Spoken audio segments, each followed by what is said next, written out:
السلام عليكم ورحمة الله وبركاته.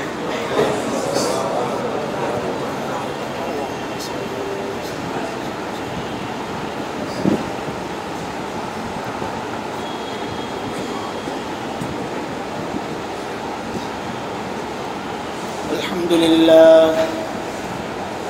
لله نحمده ونستعينه ونستغفره ونؤمن به ونتوكل عليه ونعوذ بالله من شرور أنفسنا ومن سيئات أعمالنا من يهده الله فلا مضل له ومن يضلله فلا هادي له وأشهد أن لا إله إلا الله وحده لا شريك له وأشهد أن سيدنا وسندنا وحبيبنا ومولانا محمدا عبده ورسوله. اللهم صل على محمد وعلى آل محمد كما صليت على إبراهيم وعلى آل إبراهيم إنك حميد مجيد. اللهم بارك على محمد وعلى آل محمد كما باركت على إبراهيم وعلى آل إبراهيم إنك حميد مجيد. أما بعد فأعوذ بالله من الشيطان الرجيم. بسم الله الرحمن الرحيم.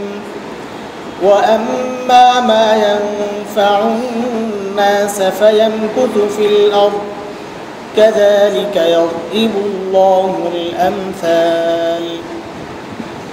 آمنت بالله صدق الله العلي العظيم. محترم حاضرین، সূরা আর-রা'দের 17 নম্বর আয়াত তিলাওয়াত করলাম।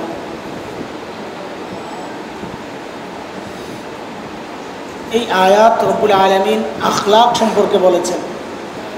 মানুষের সাথে মানুষের সম্পর্কটা কেমন হওয়া উচিত, আর ওই আচরণটা মানুষ একজনকে আরেকজন করলে রব্বুল আলামিন তাকে কি বিনিময় দিবেন, এই সম্পর্কে বলেছেন। আখলাক এক গুরুত্বপূর্ণ ইবাদত, অন্যের সাথে সদাচরণ। হযরত রাসূল করিম সাল্লাল্লাহু আলাইহি ওয়াসাল্লাম ইরশাদ করেন, আকমালুল মুমিনিনা ঈমানান আহসানুহুম খুলুকা আও কামা ক্বালা আলাইহিস সালাতু ওয়াস সালাম। ওই মুমিনের ঈমানই কামেল। তাহলে প্রথম কথা হচ্ছে একজন মানুষ মুমিন, কিন্তু তার ঈমানটা কামেল কিনা এটার পরিচয় বহন করবে। রাসূল করিম সাল্লাল্লাহু আলাইহি সাল্লাম বলেন, কার ঈমান কত কামিল, পরিপূর্ণ, এটা নির্ণয় করার মাপকাঠি কি, যে আমার ঈমানের কত মর্যাদা, আমার ঈমানটা কত মজবুত, কত উপরে, এটা আমি নির্ণয় করব কিভাবে। হযরত রাসূল করিম সাল্লাল্লাহু আলাইহি সাল্লাম বলেন, আহসানুহুম খুলুকা, যার আখলাক যত চমৎকার সুন্দর তার ঈমানও তত কামিল। আখলাক দিয়ে, চরিত্র দিয়ে মানুষকে যেভাবে জয় করা যায়, আল্লাহকে যেভাবে জয় করা যায়, অন্য কিছুতে এটা সম্ভব না। কিন্তু অত্যন্ত দুর্ভাগ্যের কথা যে আমাদের মধ্যে নামাজ, রোজা, ইবাদত, হজ সব করনেওয়ালা বহুত আছে, কিন্তু পারস্পরিক ওই সম্পর্ক, সৌহার্দ্যের সম্পর্ক, মহাব্বতের সম্পর্ক, হৃদ্যতার সম্পর্ক, একটা ভালো আচরণ কারোর সাথে, এটা খুব কম দেখা যায়। অথচ এটা ঈমানের এক গুরুত্বপূর্ণ বিষয়। আম্মা জান হযরত আয়েশা রাদিয়াল্লাহু তাআলা আনহা বলেন, ফুতিহাতিল মদিনা বিল আখলাক। রাসূল করিম সাল্লাল্লাহু আলাইহি ওয়াসাল্লাম মদিনা জয় করেছেন যুদ্ধের মাধ্যমে না, রসুল সাল্লাল্লাহু আলাইহি সাল্লাম মদিনা জয় করেছেন আখলাকের মধ্যে। রসুলের চমৎকার আখলাকের খবর শুনেই মদিনাবাসী নিজেদেরকে সঁপে দিয়েছেন রসুলের কাছে। অস্ত্র নিয়ে এসে মদিনাকে জয় করেন নাই রসুল। তো ইসলামের সবচেয়ে বড় ঘাঁটি যেটা তৈরি হয়েছে এটা আখলাকের মাধ্যমে তৈরি হয়েছে, তলোয়ারের মাধ্যমে না, বল প্রয়োগের মাধ্যমে না, অন্য কোনো মাধ্যম না। একটাই, সেটা হচ্ছে চমৎকার আচরণ, আখলাক। কিন্তু এই দিক থেকে আমরা অনেক পিছায়া। আশ্চর্য যে নামাজ পড়ে ইবাদত সব করে কিন্তু মানুষটাকে লোকজন ভয় পায়। আজীব তামাশা, এই লোকটা ভালো না, তার থেকে ক্ষতির সম্ভাবনা আছে। সে বসে বসে খালি মানুষের সমালোচনা করবে, মিথ্যা কথা বলবে, বদনাম করবে। এটা একটা মানুষের মুনাফিক হওয়ার লক্ষণ। ঈমানের গ্রাফ একদম নিচু, এটা আলামত যদি তার আখলাক খারাপ হয়। হযরত রাসূল করিম সাল্লাল্লাহু আলাইহি ওয়াসাল্লাম সবসময় আল্লাহর কাছে দোয়া করতেন। নিজের চেহারা দেখলে, এত সুন্দর চেহারা আল্লাহ তাআলা বানাইছেন, কি দোয়া করতেন? আল্লাহুম্মা হাসসানতা খালকি ফাহাসসিন খুলুকি। এ আল্লাহ, আপনি আমার রূপ, চমৎকার রূপে আমাকে তৈরি করেছেন, আমার চমৎকার রূপ দিয়েছেন, আপনি বাহ্যিক সৌন্দর্য দিয়েছেন। ফাহাসসিন খুলুকি, হে আল্লাহ, আপনি আমাকে চমৎকার আখলাকও দান করেন। চমৎকার আখলাকের জন্য আল্লাহ সুবহানাহু ওয়া তাআলার কাছে রসুল দোয়া করতেন। রসুলের আখলাক এত চমৎকার হওয়া সত্ত্বেও বিষয়টা রসুলের কাছে কত গুরুত্বপূর্ণ ছিল যে রসুল আবার দোয়া করতেন। দেখেন, অন্যান্য নবী আলাইহিস সালাতু ওয়াস সালামের কাছে যখন নবুয়তের প্রমাণ চাইল তার উম্মত, যে আপনি যে নবী তার প্রমাণ দেন। কেউ উটনি আনলো, উটনি দিয়া প্রমাণ দেখাই, আর মুআজিজা দিয়া প্রমাণ দেখাইলো আমি নবী। জন্মান্ধ, তাকে ভালো করে দেখায় দিল আমি নবী। হ্যাঁ, কুষ্ঠরোগী, তাকে ভালো করে দেখায় দিল আমি নবী। মৃত মানুষকে আল্লাহর হুকুমে দাঁড়াইতে বলছে, ওই মৃত মানুষ জীবিত হয়েছে, প্রমাণ দিল যে আল্লাহর নবী। রাসূল করিম সাল্লাল্লাহু আলাইহি ওয়াসাল্লাম যখন নবুয়তের দাবি করেন, তখন মক্কার কুরাইশরা যারা রসুলের কাছে প্রমাণ চাইছেন, রসুল কি বলছেন? রসুল তখন এমন কোনো মুআজিজা দেখান নাই যে মুআজিজা দিয়ে নিজের নবুয়তকে প্রমাণ করবেন। রসুল কি বলছেন? রসুলের সবচেয়ে গুরুত্বপূর্ণ মুআজিজা হচ্ছে যে আমি যে এত বছর তোমাদের কাছে ছিলাম, আমাকে তোমরা কেমন পাইছো আমার আখলাক। এই জায়গায় আয়েশা কাফেররা কোনো কথা বলতে পারে না। জাদুকর বলছে, কিন্তু রসুল মিথ্যা বলে এটা কখনো বলে নাই। আপনি জাদুকর, আপনি পাগল, ইন্নাকা সাবি, ইন্নাকা সাহির, এই কথাগুলো বলছে, কিন্তু আপনি কাযাব, মিথ্যা কথা বলেন এটা বলে নাই। বরং কি বলেছেন? আল আমিন আস সাদুক, আপনি বিশ্বস্ত, আপনি সত্যবাদী। এটা একদিনে হয় নাই, 40 বছর পর্যন্ত একসাথে ছিলেন। এই 40 বছর মক্কার মানুষ রসুলের আখলাক চরিত্র দেখছেন, দেখা তাদের সকলের স্বীকৃতিটা, মানুষ হিসাবে আপনার কোনো তুলনা নাই। এই আখলাক দিয়ে রসুল তার নবুয়তের প্রমাণ দিয়েছেন। তাহলে এটা কত গুরুত্বপূর্ণ বিষয়। কাফিররা রাসূল করিম সাল্লাল্লাহু আলাইহি সাল্লাম যখন হুকুম পাইলেন আল্লাহর কাছ থেকে, ওয়ানজির আশিরাতাকাল আকরাবিন, আপনার নিকট আপনজন যারা আছে তাদেরকে দাওয়াত দেন প্রকাশ্যে। রসুল যখন সাফা পাহাড়ে উঠে ডাক দিলেন, ইয়া সবাহা, ইয়া বনি আব্দুল মুত্তালিব, ইয়া বনি হাশিম, এইভাবে যখন ডাকতেছিলেন রসুল, বিভিন্ন কবিলা গোত্রের নাম ধরে ধরে রসুল যখন ডাকছিলেন, তখন সবাই যখন আসছেন, রসুল কি বলছেন? রসুল সাল্লাল্লাহু আলাইহি সাল্লাম এই আখলাকের বিষয়টাই সামনে আনছেন, যে ভাই আমি যদি বলি পাহাড়ের ওই পাশে দুশমন, আমার কথা বিশ্বাস করবেন কিনা? তো সবাই এক কথাই তো বলছে যে সারা জীবন আপনি আমাদের সাথে কোনো মিথ্যা বলেন নাই, তো এখন কেন বিশ্বাস করবো না? কি বুঝা গেল? রসুল কোনো মুআজিজা দেখাইয়া কথা বাস্তবায়নের চেষ্টা করেন নাই, যে আমি যা বলতেছি তা সত্য, এর একটা নমুনা হচ্ছে এই যে অলৌকিক একটা কিছু দেখাইয়া দিলাম। না, রসুল তার জীবনের আখলাকটা সামনে ধরছেন, যে আমি যদি বলি সত্য বিশ্বাস করবেন কিনা? সবাই বলছেন যে আপনি জীবনে মিথ্যা বলেন নাই। হযরতে উম্মে হাবিবা রাদিয়াল্লাহু তাআলা আনহা, আবু সুফিয়ানের মেয়ে রাদিয়াল্লাহু তাআলা, যখন তার স্বামীর সাথে হাবশায় হিজরত করে চলে যান, আবিসিনিয়ায়, ইথিওপিয়া, ইরিত্রিয়া, ওই সমস্ত অঞ্চল যেটা, তখন সেখানে তার স্বামী আবার নাসারা হয়ে যায়, ওই জায়গার নাসারাদের প্ররোচনায়। তখন উম্মে হাবিবা রাদিয়াল্লাহু তাআলা আনহা একদম অসহায় হয়ে যায়, যে ইসলাম কবুলের কারণে নিজের মাতৃভূমি ছেড়ে চলে আসছেন মক্কা থেকে, সহায় একমাত্র ওই স্বামী। আর এখন স্বামীও বেঈমান হয়ে গেল, ইসলাম ত্যাগ করছে, এখন আপনজন ছেড়ে আসলো। নিজের বাবা, নিজের বড় দুশমন, শত্রু আবু সুফিয়ান, স্বামীও নাই। তো এই মহিলার কি অবস্থা?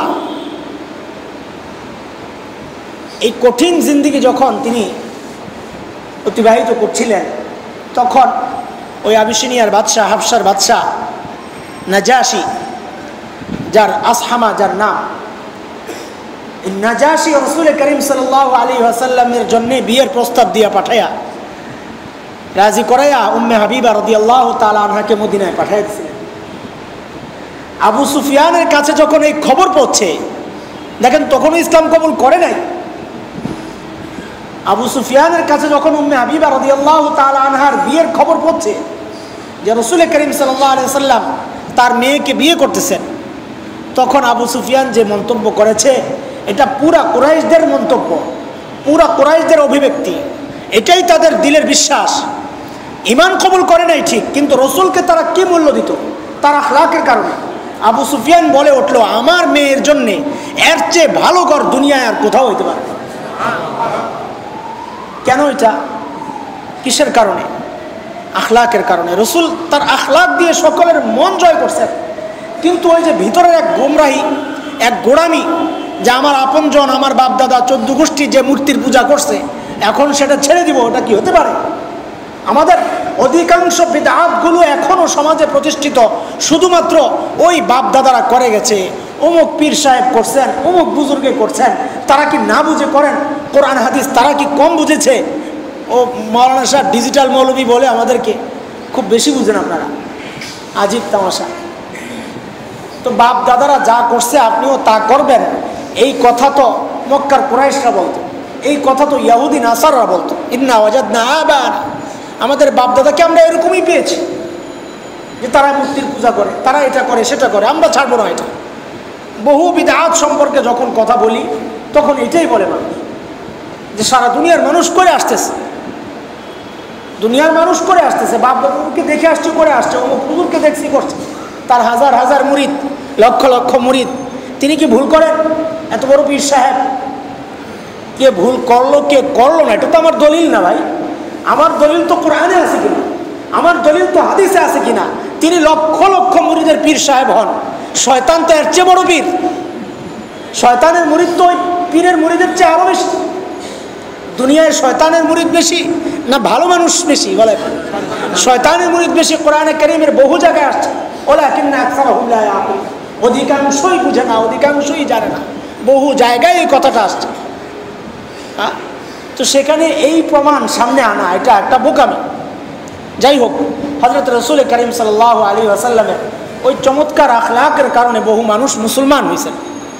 কাফেররা, মুশরিকরা রাসূলকে বিশ্বাস করতো না, কিন্তু তার আখলাক সম্পর্কে তাদের দিলের মধ্যে বিশ্বাস ছিল যে এর চেয়ে ভালো মানুষ আর হয় না। কিন্তু মুসলমান, রাসূলের ওই আখলাক, এই সবচেয়ে বেশি সামাজিক যে চাল চলন, সামাজিক আচার আচরণ, এগুলো থেকে মুসলমান এত পিছায়া যে আজকে আমি মুসলমান কিনা সন্দেহ লাগে। আমাদের আখলাককে কিতাবে আমরা 3 রকম পেয়েছি। এক আখলাকের নাম হচ্ছে খুলুকে হাসানা, যেটা এটা হচ্ছে খুলুকে হামিদা, যেটা প্রশংসনীয় আখলাক, চরিত্র, প্রশংসনীয় আচরণ, ব্যবহার। এটা আল্লাহ তাআলা ইহুদিদেরকে দিয়েছেন। সেই প্রশংসনীয় ব্যবহার হচ্ছে সমান সমান, তুমি আমাকে যা করবা আমি ততটুকু করার অধিকার আছে। কোরআনে ওই হুকুম আসছে, ইন্নান নাফসা বিন নাফসি ওয়াল আইনা বিল আইন ওয়াল আনফা বিল আনফি ওয়াল উযুনা বিল উযুনি ওয়াস সিন্না বিস সিন্নি ওয়াল জুরুহা কিসাস। কেউ তোমার নাক ফাটায় ফেললো, তোমার অধিকার আছে তার নাকটা ফাটায় দেওয়া। কেউ কান কেটে ফেললো, তোমার অধিকার আছে তার কান কেটে ফেলা। দাঁত ফেলে দিল, তোমার অধিকার আছে দাঁত ফেলে দেওয়া। সমান সমান রাখা, এটা অধিকার আছে। এটা ইহুদিদের মধ্যে ছিল। আর নাসারাদের স্বভাব ছিল যে তারা এটাকে হাসানা বলে, সুন্দর, এটা হচ্ছে ক্ষমা। যে আমি তোমাকে একটা অন্যায় করলাম, একটা থাপ্পড় দিলাম, আমি মাফ করে দিলাম, আরেকটা গাল পেতে দাও, যে আরেকটা দাও তোমার ভালো লাগে। এটা হচ্ছে নাসারাদের শরীয়ত, তাদের স্বভাব না, এটা তাদের শরীয়ত। তাদের শরীয়তে এরকম ছিল যে কেউ তোমাকে আঘাত করলে তুমি তাকে মাফ করে দাও, মাইরো না। মুসলমানদের আখলাকের নাম হচ্ছে খুলুক আযীমা, মহান চরিত্র। রাসূল করিম সাল্লাল্লাহু আলাইহি সাল্লামকে উদ্দেশ্য করে আল্লাহ তাআলা বলেছেন, ওয়া ইন্নাকা লাআলা খুলুকিন আযীম, যা আপনি মহান চরিত্রের উপর আছেন। মহান চরিত্রটা কি? মহান চরিত্রটা হচ্ছে কোরআনে কারীমের বিভিন্ন আয়াত আসছে মহান চরিত্রের উদাহরণ, বিভিন্ন আয়াত। এক জায়গায় রব্বুল আলামিন ইরশাদ করছেন, ফাফু আনহুম ওয়াসফাহ, মাফ করে দেন, মাফ করে দেন, তার দিক থেকে মুখ ফিরিয়ে নেন। মুখ ফিরিয়ে নেন মানে প্রতিশোধ পরায়ণ হয়েন না। আর ওয়াস্তাগফির লাহুম, তার জন্য আল্লাহর কাছে মাফ চান। মুসলমানের দায়িত্ব খালি মাফ করেই শেষ না। ও মুসলমান, খুলুক আযীমা যেটা উত্তম চরিত্র, মহান চরিত্র, উত্তম না মহান চরিত্র, রাসূলকে যেটা আল্লাহ তাআলা দিয়েছেন, এখন মুসলমানদের জন্য এটাই কর্তব্য।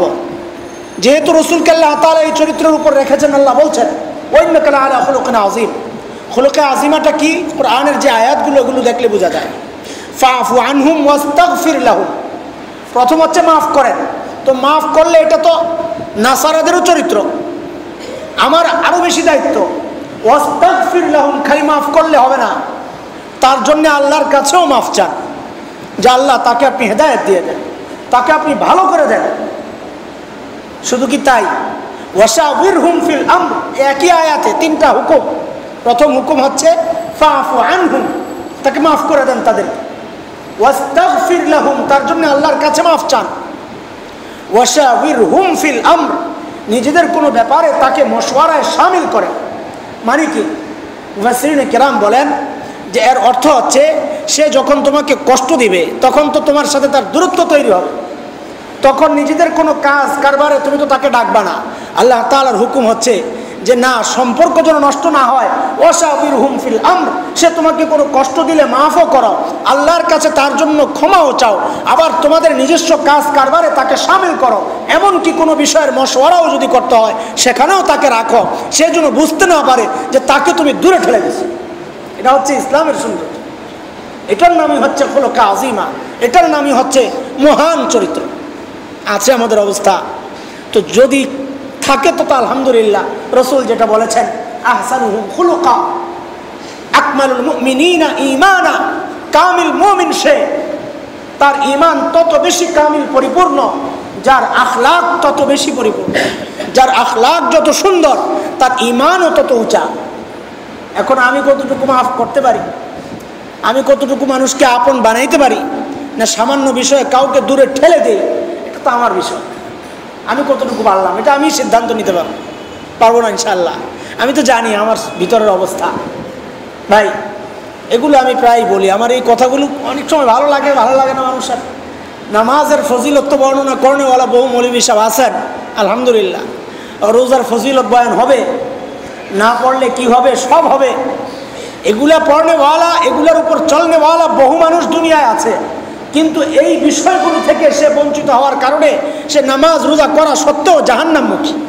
এটা আমার কথা না, হাদিসের কথা। আর দুই মহিলা সম্পর্কে রাসূলকে জিজ্ঞেস করা হয়েছে। তো একজন সম্পর্কে জিজ্ঞেস করছেন কি অবস্থা, জান্নাতি না জাহান্নামী, সাহাবায়ে কেরাম জিজ্ঞেস করছেন। তো রাসূল তো আর গায়েব জানেন না যে রাসূল বলে দিবেন জান্নাত না জাহান্নামী, জান্নাতি না জাহান্নামী। আর রাসূল আলামত দেখে বলবেন যে সে জান্নাতের কাজ করলো না জাহান্নামের কাজ করলো। তো সাহাবায়ে কেরাম বললেন, ইয়া রাসূলুল্লাহ, সে নামাজ রোজা সব ঠিকঠাক মতোই করত। রাসূল করিম সাল্লাল্লাহু আলাইহি সাল্লাম জিজ্ঞেস করলেন যে তার প্রতিবেশীর সাথে আখলাক কেমন ছিল, চালচলন উঠা বসা কেমন ছিল। বলে এটা তো সুবিধাজনক ছিল না। আল্লাহ রাসূল সাল্লাল্লাহু আলাইহি সাল্লাম বলেন সে জাহান্নামী। নামাজ রোজা সব ঠিকঠাক করা সত্ত্বেও রাসূল বললেন সে জাহান্নামে যাবে, কারণ ওই প্রতিবেশীর সাথে তার আচরণ যেহেতু খারাপ, তাহলে সে জান্নাতি মানুষ না। জান্নাতি মানুষের আচরণ প্রতিবেশীর সাথে খারাপ হইতে পারে না। আরেক মহিলা, তার সম্পর্কে জিজ্ঞেস করলে রাসূল বলছেন তার খবর বলো। বলে নামাজ রোজা এত পাবন ছিল না যে রাসূলুল্লাহ প্রতিবেশীর সাথে তার আচরণ চমৎকার। রাসূল বলেন সে তো জান্নাতি। সুবহানাল্লাহ, আলহামদুলিল্লাহ। কেন? একটা বিষয় চিন্তা করা দরকার, কারণ নামাজের খুব সূক্ষ্ম বিষয়, এটা বোঝার জিনিস, এটা চাপায়া দেওয়ার জিনিস না। আপনিও বুঝেন জিনিসটা। নামাজের সম্পর্ক আল্লাহর সাথে, আর প্রতিবেশীর সাথে আচরণ এটা বান্দার সাথে সম্পর্ক। আল্লাহর বিষয়টা আল্লাহ মাফ করে দিবেন, আল্লাহর রহমত গালিব, আল্লাহ মাফ করে দিবেনই বান্দাকে, আল্লাহ রহম করবেনই বান্দাকে। কিন্তু ওই মানুষের হক যেটা নষ্ট করছো তুমি, ওইটা তো আল্লাহ মাফ করবেন না। এই জন্যে প্রতিবেশীর সাথে যার আচরণ সুন্দর, রাসূল মনে করছেন যে এই জায়গায় মাফ পাওয়ার সুযোগ, যেহেতু সে হয়তো আল্লাহর হক নষ্ট করছে, আল্লাহ তো মাফ করে দিতে পারেন। আর যে ব্যক্তি আল্লাহর হক ঠিকই আদায় করছে কিন্তু বান্দার হক নষ্ট করছে, এই জায়গায় তো আল্লাহ মাফ করবেন না, এটা তো আল্লাহর ওয়াদা। এই জন্য রাসূল বলছেন একজন জান্নাতি আর একজন জাহান্নামী, সোজা হিসাব।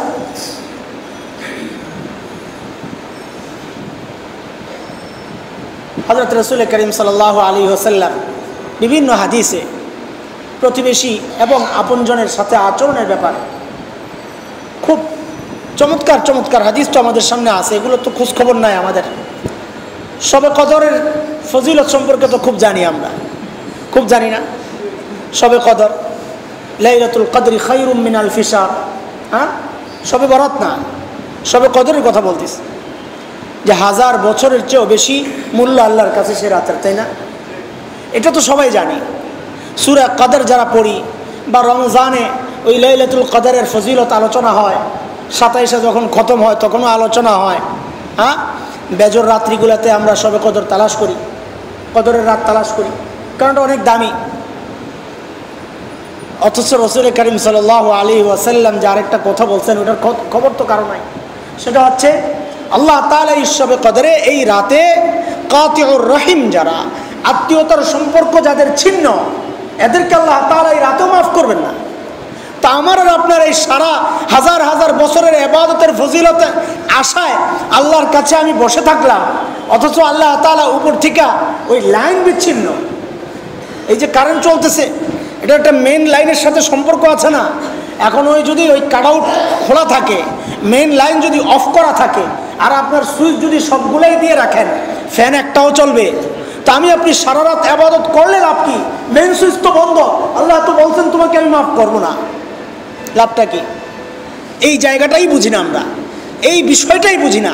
লম্বা লম্বা দাড়ি, এই বড় জুব্বা, এই বড় পাগড়ি, আরে আল্লাহ, দেখলে তো মনে হয় যে নবুয়তের দরজা যদি খোলা থাকতো এই ব্যক্তিও নবী হয়ে যেত। চেহারা স্বরূপ দেখলে তো এরকম মনে হয়, অথচ লোকটাকে মানুষ ভয় পায়, তার জবানকে, তার জিব্বাকে ভয় পায়। এই জিব্বার হিসাব আল্লাহর কাছে দিতে হবে। মিথ্যা কথা যদি কেউ বলেন, কারো কলিজায় আঘাত দেওয়ার মতো এইরকম কথা যদি বলে, এই জিব্বার টেনে ছিঁড়ে ফেলবে আল্লাহ তাআলা। জান্নাতে যাওয়ার আশা, এই নামাজ, এই রোজা, এই হজ সব বেকার যাবে, সব বেকার যাবে, কোনোটাই কবুল হবে না। এটা আমার কথা, এগুলো আমার কথা, রাসূলের কথা। রাসূল বলেছেন সাল্লাল্লাহু আলাইহি ওয়াসাল্লাম, পুলসিরাতে জান্নাতি ব্যক্তিকে আটকায় দিবে, জান্নাতের ফয়সালা হয়ে গেছে। নামাজ রোজা তার ইবাদতের কারণে তার জন্য জান্নাতের ফয়সালা হয়ে গেছে, কিন্তু ওই পুলসিরাত, ওই জায়গা, ইমিগ্রেশন, জান্নাতে যাওয়ার ইমিগ্রেশন, ওখানে গিয়ে আপনাকে আটকায় দেওয়া হবে যে ব্ল্যাক লিস্টে আপনার নাম, সব ঠিক আছে, ভিসা পাইছেন, যাই হয়েছে সব ঠিক আছে, টিকিটও কাটা হয়ে গেছে, কিন্তু ইমিগ্রেশনে যখন টিপ দিছে দেখা যায় আপনার নাম ব্ল্যাক লিস্টে, সরকারের পক্ষ থেকে অনুমোদন নাই দেশের বাইরে যাওয়া। যেতে পারবেন? যাওয়া যাবে? তো টিকিট কাটলেই লাভ কি, ভিসা লাগলেই লাভ কি? আপনি তো ব্ল্যাক লিস্টেড। রাসূল বলেছেন, যারা মানুষের নামে বদনাম করে, যাদের আখলাক নষ্ট এরকম, হাজার আমল করুক, তার জন্য জান্নাতের ফয়সালা, ভিসা তো লেগে গেছে, ভিসা লাগার পরেও সে আটকায়া যাবে ওই ফুলসিরাতের গোড়ায়, যতক্ষণ না পর্যন্ত যার গীবত করা হয়েছে তিনি মাফ না করবেন। কত ভয়ঙ্কর কথা, অথচ এগুলোর কোনো পাত্তাই নেই আমার কাছে। আশ্চর্য।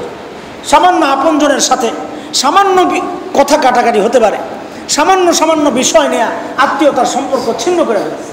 আরে আজিব তামাশা, আত্মীয়তার সম্পর্ক ছিন্ন, কেমন কথা এটা?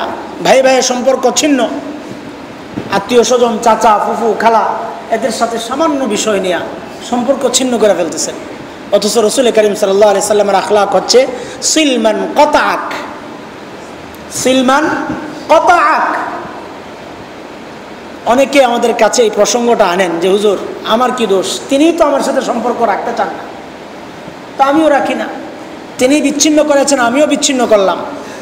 এটা হয়তো আপনার জন্য জায়েজ, কিন্তু রসুলের আখলাক কিন্তু এটা না। রসুল বলেন সিলমান কতাআক, তুমি সম্পর্ক তার সাথেই জুড়বা যে তোমার সাথে সম্পর্ক কেট আপ করেছে, তাইলেই তুমি মুসলমান, তাইলেই বোঝা যাবে রসুলের আখলাক তোমার মধ্যে আছে। সিলমান কতাআক। আরে ভাই, যে ব্যক্তি তোমার সাথে সম্পর্ক রাখবে তার সাথে তো সম্পর্ক আছে, তার সাথে আর কাটাকাটির প্রশ্ন কি? সম্পর্ক জোড়া লাগানোর প্রসঙ্গ তো তার সাথেই, যিনি সম্পর্ক কেট আপ করে। এটা তো খুব সহজ, তার সাথে যায় খাতিরে আলাপ করতে হবে, এটা তো শরীয়ত বলে নাই। খালি সম্পর্কটা ছিন্ন না এটা বুঝাইলি হইল, সালাম কালাম, তার বিপদে দৌড়ে যাওয়া, আগায়া যাওয়া, হ্যাঁ এটাই তো আমাকে ওই আয়াত শিক্ষা দিস, ফাফু আনহুম ওয়াস্তাগফির লাহুম ওয়াশাবিরহুম ফিল আমর। মাফও করতে হবে, তার জন্য দোয়াও করতে হবে, নিজেদের কাজ কারবারে তাকে শামিলও করতে হবে। ওয়াশাবিরহুম ফিল আমর, গুরুত্বপূর্ণ বিষয় মশওয়ারা, পরামর্শ কার কাছে চায়? যার উপর আস্থা আছে। মানুষ পরামর্শ কার কাছে চায়? যার উপর আস্থা আছে, যাকে আমি আপনজন ভাবি। আল্লাহ তাআলা বলতেছেন যে তোমাকে কষ্ট দেয় তাকে তো মাফ করবাই, তার জন্য আল্লাহর কাছে মাফ তো চাইবাই, আবার তাকে তুমি আপনজন হওয়ার স্বীকৃতিরা তাকে দাও যে তুমি আমার দূরের কেউ না, এই দেখো না আমি তোমাকে আমার পরামর্শের মধ্যে ডেকে নিয়ে আসলাম। এটা কেন করব না?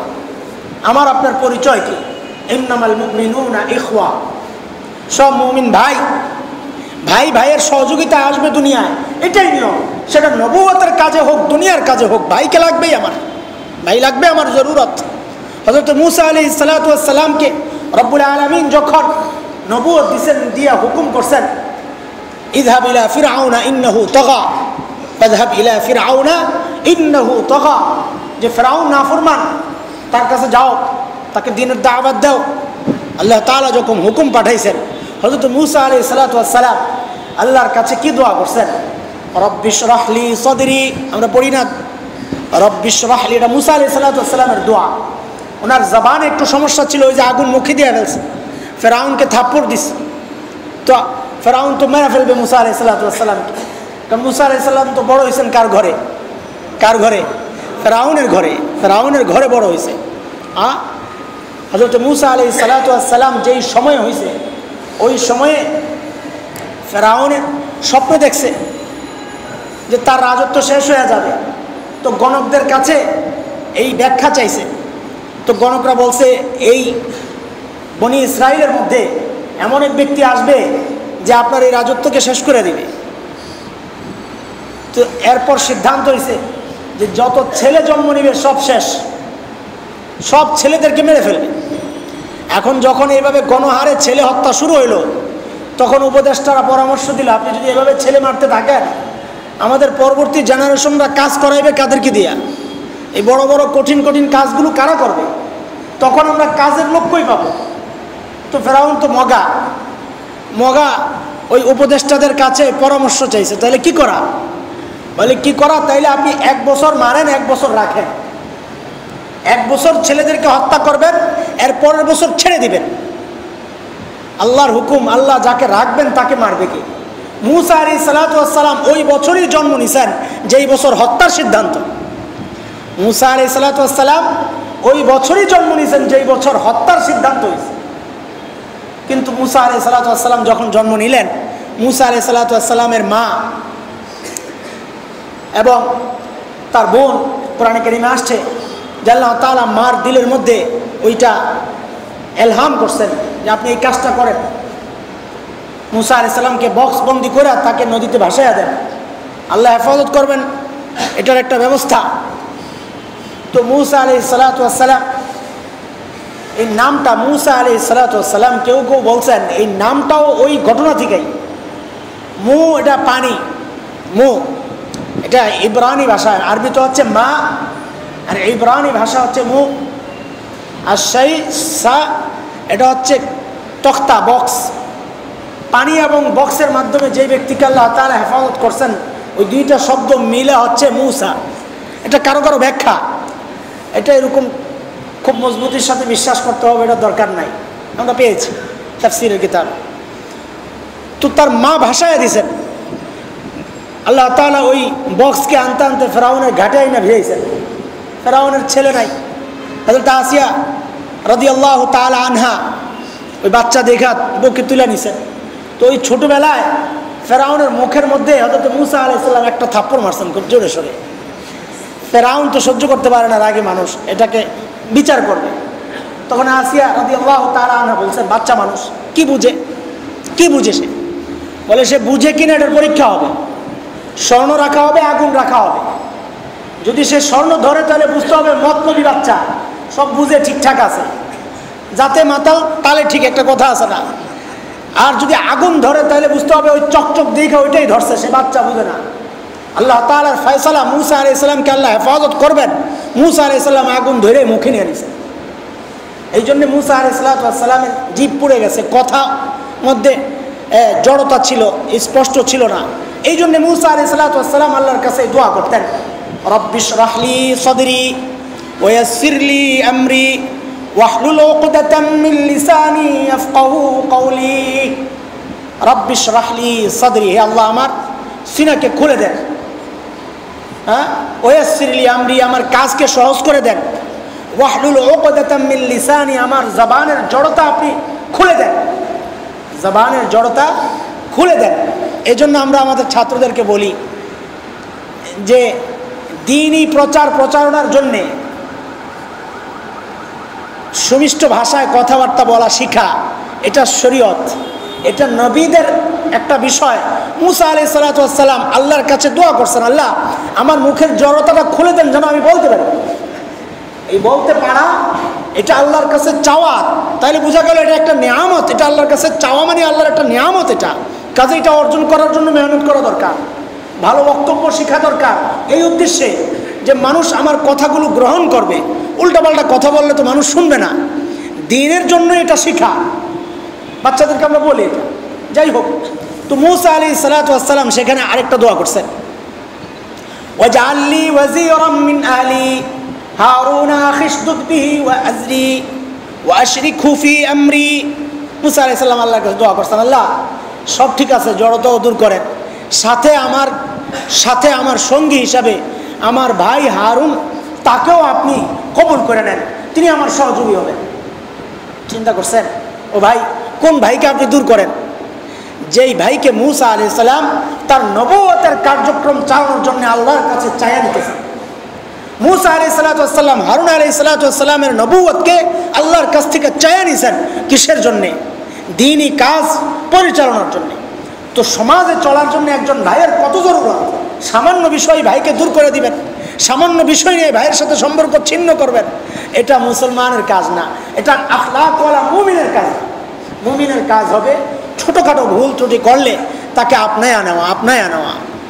হ্যাঁ, আমাদের সমাজে অনেক ভাইরাও সেই সুযোগ নেয় আমাদের, বিশেষ করে আমি নিজেও তো ভুক্তভোগী, আমাদের সাথী যারা আছেন জানেন, ভাইরা অনেক কষ্ট দিয়েছে, আলহামদুলিল্লাহ, তারপরেও ছায়া দিয়ে রাখছি, বাবা নাই, আমি তো সব। কষ্ট দেয়, আবার আসে, আবার যায়। এইরকমও যদি হয়, নিরাপদ দূরত্বে রাখা তাদেরকে ঠেলে না দেওয়া, এটা আমার মশওয়ারা। অনেক ভাই আছে ক্ষতি করতে চায়, সুযোগ নিতে চায়, এইরকমও যদি কারো থাকে, তাহলে নিজেকে নিরাপদ রাখা, তাকে নিরাপদ দূরত্বে রাখা, সম্পর্ক ছিন্ন না করা, এটা কোনোভাবেই করা যাবে না। হ্যাঁ, তার থেকে নিরাপদ দূরত্বে থাকতে হবে, সেজন্য আমার কোনো ক্ষতি না করতে পারে, হ্যাঁ, সেজন্য আমার জন্য মুসিবতের কারণ না হয়, এটা খেয়াল রাখা।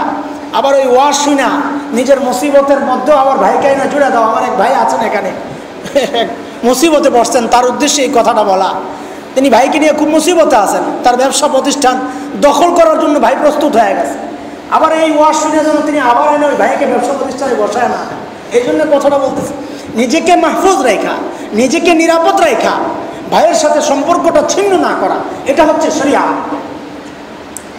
হযরত রাসূল করিম সাল্লাল্লাহু আলাইহি ওয়াসাল্লামের যে হাদিসটা বলতেছিলাম, সিলমান কতাক, সিলমান কতাক, যে তোমার সাথে সম্পর্ক ছিন্ন করে তুমি তার সাথে সম্পর্ক জুড়ে নাও, এটা তোমার আখলাক হওয়া দরকার।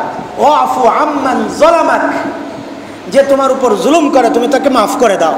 ও আহসিন ইলা মান আসা ইলাইক, যে তোমার সাথে খারাপ আচরণ করে তুমি তার সাথে ভালো আচরণ করো। এটা হচ্ছে মুসলমানের স্বভাব হওয়া দরকার। হযরত রাসূল করিম সাল্লাল্লাহু আলাইহি সাল্লাম বলেন, আল খালকু ইয়ালুল্লাহ, মাখলুক হচ্ছেন আল্লাহর আহলু ইয়াল, আল্লাহর আহলু ইয়াল। আহলু ইয়াল আমরা জানি পরিবার পরিজন আপনজন, হ্যাঁ? তো আল্লাহর তার পরিবার পরিজন নাই, আপনজন নাই। এটার মানেটা কি? মানে হচ্ছে মানুষ নিজের ব্যাপারে অনেক মুসিবত সহ্য করে, কিন্তু যখন পরিবার আক্রান্ত হয় তখন সে বরদাস্ত করে না। এটা হচ্ছে মূল কথা। নিজের ব্যাপারে মানুষ অনেক বিষয় সহ্য করে, নিজে মাজলুম হয়, সহ্য করে, কিন্তু যখন দেখে তার পরিবার আক্রান্ত হয়েছে তখন কিন্তু সে আর বরদাস্ত করে না, সহ্য করে না। এটা হচ্ছে মানুষের স্বভাব। আল্লাহ তাআলা ওই কথাটাই আমাদেরকে বুঝাইতে চাইতেছেন। আমার মাখলুক, আমার ইয়াল, আমার সাথে তাদের ওই আত্মীয়তার সম্পর্ক ওইটা না। আল্লাহ তাআলা হুয়া সামাদ, লাম ইয়ালিদ ওয়া লাম ইউলাদ, তিনি কারো ঔরস জাত নন, তার ঔরস থেকে কেউ জন্ম নেন নাই। হ্যাঁ, এটা আল্লাহ তাআলার ওয়াহদাতের একটা বড় বিষয়, যে আল্লাহ তাআলা কাউকে জন্ম দেন নাই, তিনি কারো কাছ থেকে জন্ম নেনও নাই। লাম ইয়ালিদ ওয়া লাম ইউলাদ, এটাই আমরা বলি খুদা। খুদা আল্লাহর কোনো নাম না, আমরা বলি না আল্লাহ তাআলাকে খুদা।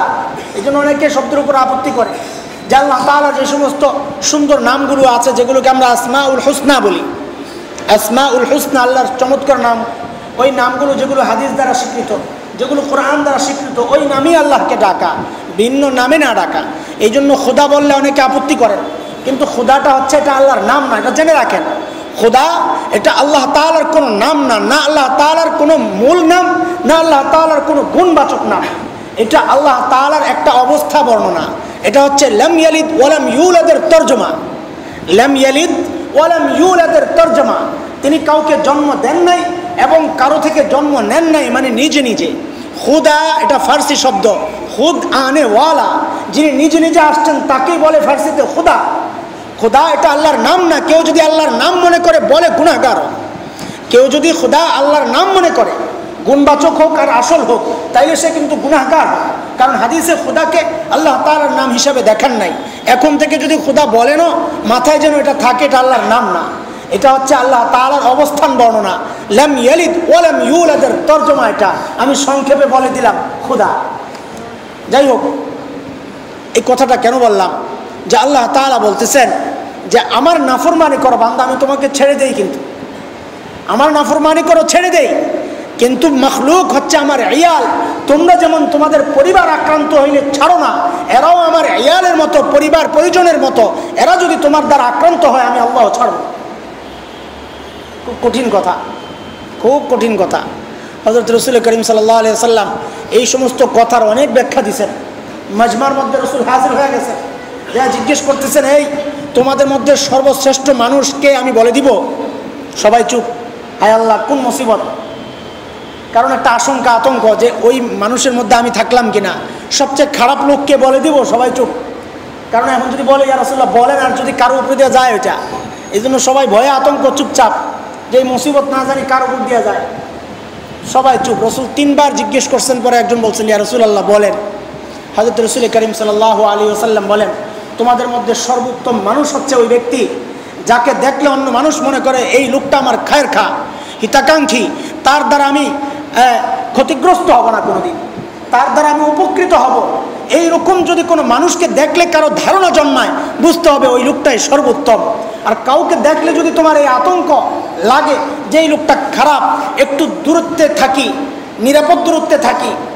আছে সমাজে এরকম বহু মানুষ, আমি নিজেও ভয় পাই, দেখলে একটু দূরে দূরে থাকি, কোনো রকম সালামটা দিয়া যেন ওই যে ছেড়ে দেওয়া কেন্দ্রে আছি, এরকম অবস্থা, যে কোনো রকম নিরাপদ দূরত্বে থাকি। কারণ কোনটা বলে ফেলে, কারণ তার স্বভাবই তো এরকম।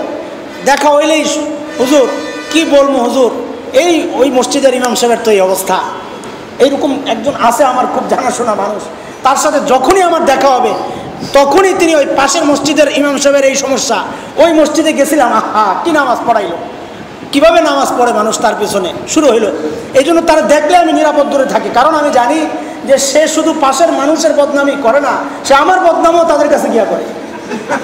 তার স্বভাবই এটা, তার স্বভাবই এটা, আখলাকি এটা। এই লোক জাহান্নামী, কোনো সন্দেহ নাই। সে বলে মানুষকে আমি তাহাজ্জুদ পড়ি, কান্না রাখতে পারি না, আল্লাহু আকবার, পা ফুলে যায় তাহাজ্জুদের সময়, এগুলো আবার মানুষকে আইসা আইসা বলে।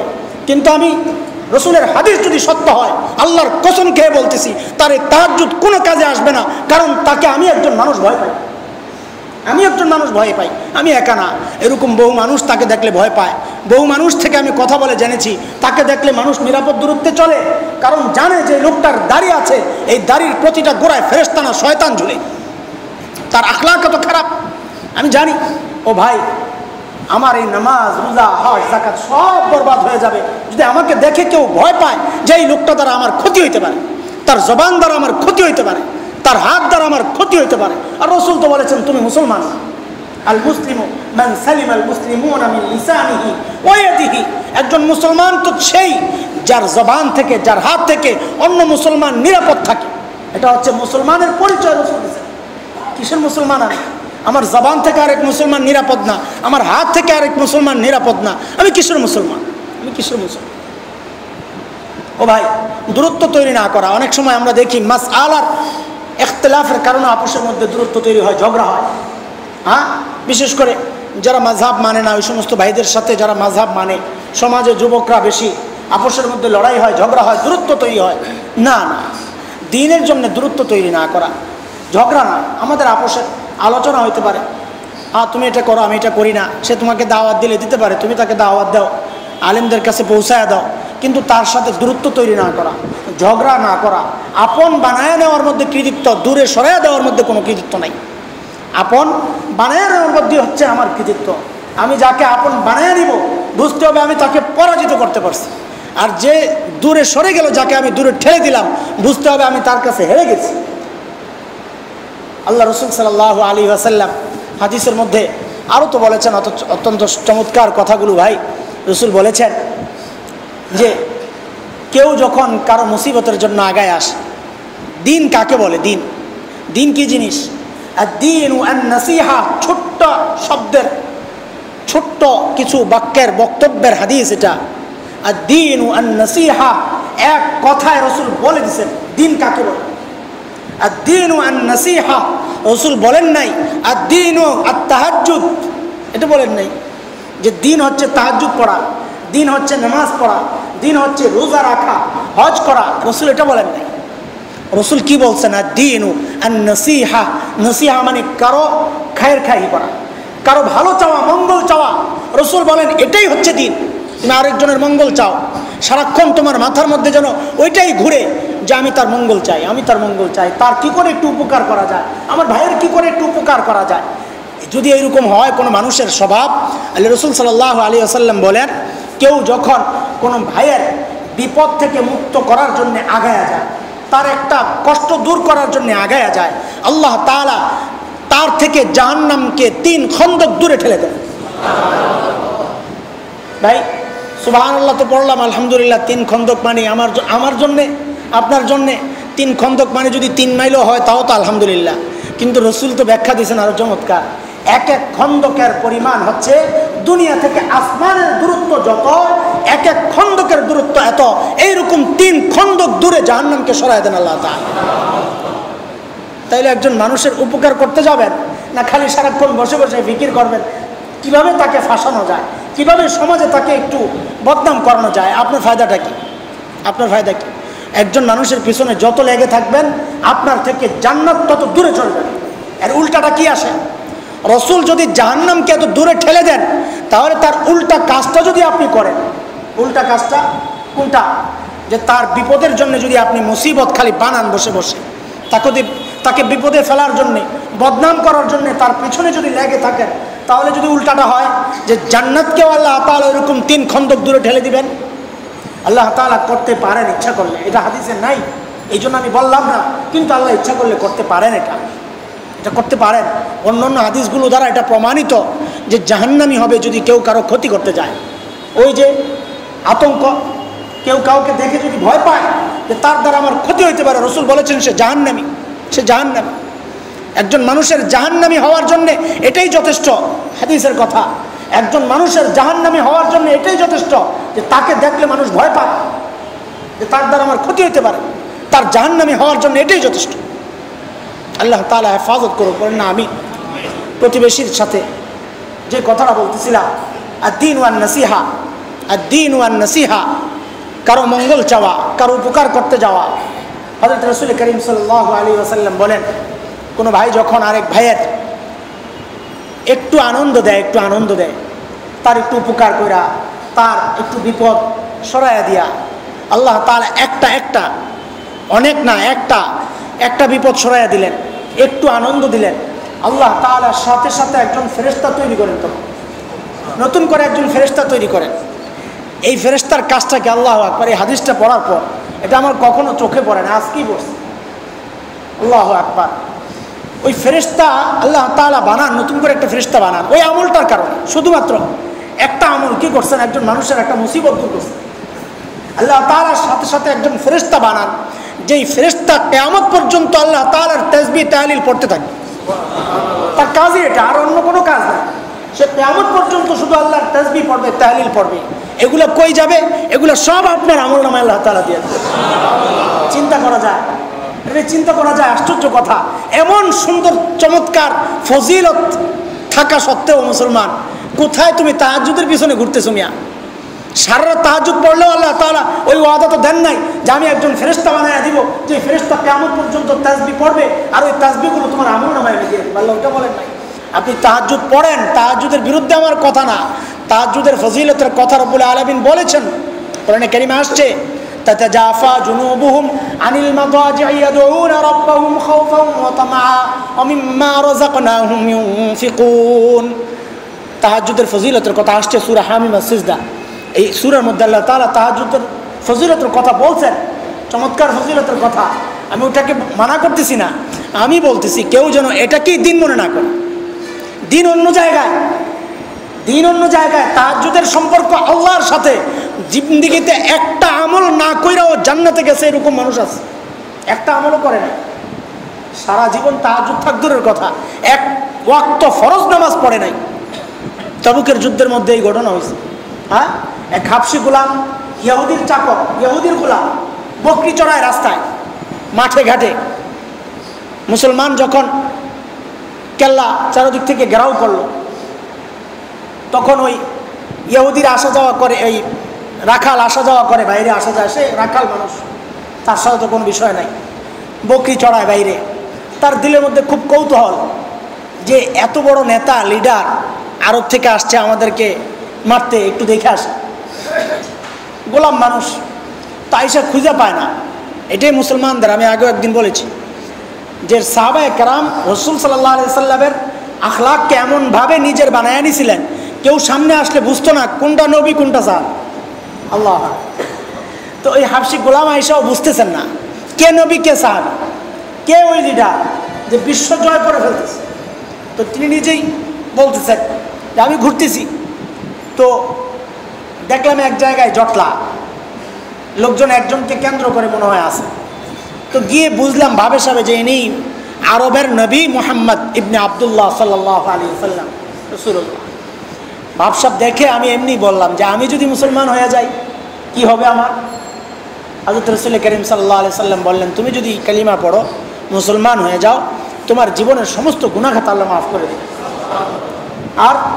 আর কি আমার এই যে আমি গোলাম, আমার কি হবে অবস্থা? রাসূল বলেন, তুমি গোলাম, তোমার এই দেখতে অসুন্দর এগুলোর কোনো বিষয় নাই, আমরা মুসলমান, তোমাকে বুকে জড়ায় নিব, তুমি জান্নাত, তোমার এই দুর্গন্ধ এটা সুগন্ধিতে রূপান্তরিত হয়ে যাবে, জান্নাতের সুগন্ধি পাবা। এগুলো বলার সাথে সাথে তার দিল নরম হয়ে গেছে। তো বলছেন, ইয়া রাসূলুল্লাহ, মুসলমান হয়ে যাব। তো রাসূল মুসলমান বানায় নিছেন। তো বলে আমাকে আমল দেন, কাজ দেন। প্রথম কাজ হচ্ছে ওই বকরিগুলো যেগুলো ইহুদিদের, এগুলো আগে দিয়ে আসো। এখন তো একটু দুশ্মনী হইলে অ্যাকাউন্ট সিলগালা করে দেয় না, সিজ করে, তার মাল যা আছে সব শেষ, আর পাইবে না কিছু। হ্যাঁ, তোমার সব সম্পদ এখন আমাদের। মুহাম্মদুর রাসূলুল্লাহ সাল্লাল্লাহু আলাইহি ওয়াসাল্লাম দুনিয়াবাসীর সামনে আখলাক দেখাইছেন, দুশ্মনের সম্পদ হাতে, কিন্তু এটার জিম্মাদার এমন একজন মুসলমান যে নতুন মুসলমান হয়েছে। তাকে বলছেন রসুল তোমার প্রথম জিম্মাদারি হচ্ছে এই হকগুলো যাদের তাদেরকে পৌঁছে দিয়ে আসো। তারপর তিনি আয়সা, এখন তার নামাজের সময় না যে তোমাকে আমি নামাজের হুকুম করব, এখন রোজার সময় না রোজার হুকুম করব, হজের সময় না যে হজের কথা বলবো, এখন আমল যেটা চলতেছে ওইটাই শরিক হয়ে যাবা। সেটা কোনটা? জেহাদে শরিক হয়ে যাবা। বাস, ওই সাহাবী তো জেহাদ করছেন, জেহাদ করে শাহাদাত বরণ করছেন, কিন্তু মুসলমানরা তো তাকে কেউ চিনে না। ওই 2-1 সামনে যারা ছিল তারাই দেখছে। তো এক জায়গায় একটা লাশ পড়ে আছে, এটাকে কেউ চিনতেছে না, এই লোককে কেউ চিনে না। রসুল করিম সাল্লাল্লাহু আলাইহি সাল্লাম কি এখানে জটলা কেন? বলি ইয়া রাসূলুল্লাহ, একটা লাশ পড়ে আছে, এই লাশ আমরা কেউ চিনতেছি না। আহা, রসুল করিম সাল্লাল্লাহু আলাইহি সাল্লাম গিয়ে দেখলেন এইটা আমার সেই সাহাবী যে একটু আগে মুসলমান হয়েছে। রসুল বললেন তোমরা দেখতেছো না, আমি দেখতেছি, তার মধ্যে জান্নাতের যে নূর তার চেহারার মধ্যে চমকাইতেছে, তার এই শরীর থেকে যে সুগন্ধি বের হইতেছে এটা তোমরা টের পাইতেছো না, আমি টের পাইতেছি। জিন্দিগিতে এক ওয়াক্ত নামাজ সে পড়ে নাই, অথচ জান্নাত পাওয়া গেল কেন? আর এটা তো নামাজ জিন্দিগিতে পড়ে নাই, আল্লাহর সাথে বান্দার সম্পর্ক, আল্লাহ তার জিন্দিগির সব মাফ করে দিয়েছেন। আল্লাহ বান্দার সব মাফ করে দিতে পারেন। আপনার সারা জিন্দিগির তাহাজ্জুদ আল্লাহ বাতিল করে দিতে পারেন, সব বাতিল করে দিতে পারেন। ওই যে মুফতি তকি উসমানী দামাত বারাকাতুহুল আলিয়া চমৎকার একটা কথা বলছে যে এক ব্যক্তি হজ করছেন, বহুবার হজ করছেন, তো বহু মানুষ তো আছেন, মানুষ তাকে হাজি বলে, কয়বার হজ করছে এটা মানুষ জানুক, এটা তার দিলের একটা তামান্না। তো বলতেছেন যে মেহমান আসছে ঘরে, তো তিনি বলতেছেন যে আমার এই যে 5 নাম্বার যে হজ, ওই হজের যে একটা জায়নামাজ আছে, ওই জায়নামাজটা নিয়ে আসো। মেহমান আসছে, মেহমানরা নামাজ পড়াইতে দিবে 5 নাম্বার হজের জায়নামাজ। তো মুফতি তকি ওসমানী সাহেব বলেন যে ভাই, বাক্য একটাই, 5 নাম্বার হজের জায়নামাজ, কিন্তু এই একটা বাক্য দিয়ে সে তার জীবনের 5টা হজকে বরবাদ করে দিল। এই 5টা হজের সওয়াব তার আমলনামা থেকে আল্লাহ তাআলা কেটে দিয়েছে, কারণ তার ওই 5 হজ সে সবটাই এখন দেখাইলো, তার ওটার মধ্যে রিয়া ছিল। রিয়া দ্বারা আমল তো কবুল হবেই না, বরং উল্টা তার আমল নামায় গুনাহ আল্লাহ তাআলা লিখে দেন। তো আমার আপনার জিন্দগির সমস্ত আমল আল্লাহ তাআলা ইচ্ছা করলে আমার সামান্য উল্টাপাল্টা কথার কারণে বাতিল করে দিতে পারে, কিন্তু এই আখলাকগুলো, এই আমলগুলো যে মানুষের সহযোগিতায় আগায় আসা। হ্যাঁ, হাতিম তাইয়ের নাম শুনছেন আপনারা? হাতিম তাই নাম শুনছেন না? বহু দান করতেন, মুসলমান হন নাই, ইসলামের ঠিক আগের সময়টাই তার জীবন ছিল। তার মেয়ে কোনো এক যুদ্ধের মধ্যে গ্রেফতার হয়েছে, তার মেয়ে, হাতিম তাইয়ের মেয়ে। হাতিম তাই মুসলমান ছিলেন না, তার মেয়ে গ্রেফতার হয়েছে। রসুল করিম সাল্লাল্লাহু আলাইহি সাল্লাম যখন জানলেন এটা হাতিম তাইয়ের মেয়ে, রসুল করিম সাল্লাল্লাহু আলাইহি সাল্লাম তাকে স্পেশাল ইজ্জত দেওয়ার জন্য সাহাবা একরামকে হুকুম করছেন। কেন? এটা যে তার বাবা যদিও মুসলমান হয় নাই, কিন্তু সে এমন অনেক কাজ করছে যেগুলো জনসেবামূলক ছিল, মানুষের উপকার এর মধ্যে সে তার জীবনটা বিলাইছে। এটা একটা মহান কাজ সে করছে। ঈমান কবুল না করলেও অন্তত দুনিয়ায় তাকে সম্মান দেখাইতে হবে। ও ভাই, কি বুঝলেন? নামাজ দিয়ে জান্নাতে চলে যাবেন না, এই বড় বড় জুব্বা পরিয়ে জান্নাতে চলে যাবেন, তাহাজ্জুদের আমলের খবর মানুষের কাছে পৌঁছাইয়ে জান্নাতে চলে যাবেন। আর দিল এত কালো হয়ে থাকবে, আপনাকে দেখলে মানুষ ভয় পাবে। এটা জান্নাতির আলামত, আল্লাহর কসম খেয়ে বলছে। রসুলের হাদিস যদি সত্য হয়, এই লোক জান্নাতি হইতে পারে না, অসম্ভব। আল্লাহ তাআলা আমাদের সবাইকে এইরকম নিকৃষ্ট আখলাক থেকে হেফাজত করেন বলে না আমি। ও ভাই, নামাজ রোজা কম করি বেশি করি এটা বিষয় নয়, আমার আখলাকটা যেন সুন্দর হয়, আমার দ্বারা আরেকজন কষ্ট পাইতে পারে এরকম যেন না হয়। আপন বানায় নি, আদ-দীন ওয়ান নাসিহা, আদ-দীন ওয়ান নাসিহা, আরেকজনের মঙ্গল চাওয়া, এটাই হচ্ছে দিন। আল্লাহ তাআলা সকলের মন মানসিকতা ওইরকম বানায় দেখ যে আমার দ্বারা আরেকজন মানুষ কষ্ট যেন না পায়, তার উপকার করতে না পারি, তিনি যেন কষ্ট না পান, তিনি যেন আমাকে ভয় না পান, তিনি যেন দেখলে এটা মনে না করেন যে এই লোকটা দ্বারা আমার ক্ষতি হইতে পারে। এটা খুব খতরনাক জিনিস। আল্লাহ তাআলা হেফাজত করেন, আমিন। ওয়া আখিরু দাওয়ানা আলহামদুলিল্লাহি রাব্বিল আলামিন। আল্লাহুম্মা সাল্লি আলা সাইয়্যিদিনা মুহাম্মাদিন ওয়া সাল্লি আলাল মুমিনিনা ওয়াল মুমিনাতি ওয়াল মুসলিমিনা ওয়াল মুসলিমাত। ربنا تقبل منا جميع صالح أعمالنا إنك أنت السميع العليم. اللهم ارحمنا برحمة تغنينا عن رحمة غيرك. اللهم اكفنا بحلالك عن حرامك وأغننا بفضلك عمن سواك. اللهم إنا نعوذ بك من الهم والحزن والعجز والكسل والبخل والجبن وغلبة الدين وقهر الرجال. اللهم لا تدع لنا في مقامنا هذا ذنبا إلا غفرته، ولا هما إلا فرجته، ولا دينا إلا قضيته، ولا حاجة إلا قضيتها ويسرتها، فيسر أمورنا واشرح صدورنا واجعلنا من الراشدين. لا إله إلا الله الحليم الكريم، سبحان الله رب العرش العظيم. نسألك موجبات رحمتك، نسألك موجبات رحمتك وعزائم مغفرتك، والسلامة من كل إثم، والغنيمة من كل بر، والفوز بالجنة، والنجاة من النار. وصلى الله على سيدنا محمد وآله وصحبه أجمعين. سبحان ربك رب العزة عما يصفون، وسلام على المرسلين، والحمد لله رب العالمين.